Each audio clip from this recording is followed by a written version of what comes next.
রাশমিকা মান্দানা অভিনেত্রী হিসেবে বলিউডে শক্ত জায়গা গড়ে তুলেছেন। এর পাশাপাশি তিনি নিজেকে প্যান ইন্ডিয়ান তারকা হিসেবে প্রতিষ্ঠা করেছেন। তবে এই সফলতার পেছনে লুকিয়ে আছে অনেক কঠিন সময়ের গল্প। সেই গল্প এবার নিজেই প্রকাশ করলেন দক্ষিণ ভারতের এই সুন্দরী অভিনেত্রী।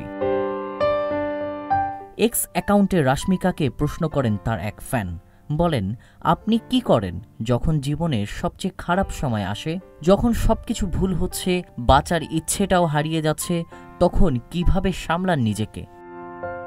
এই প্রশ্নের উত্তরে রাশমিকা জানান, তিনিও একসময় জীবনের খুব নিচু পর্যায়ে ছিলেন। সেখান থেকে কিভাবে ঘুরে দাঁড়িয়েছেন সেই আবেগী গল্প শেয়ার করেছেন তিনি। রাশমিকা লেখেন, আপনি শুধু নিঃশ্বাস নিন, নিজের চারপাশে এমন মানুষ রাখুন যাদের আপনি বিশ্বাস করেন।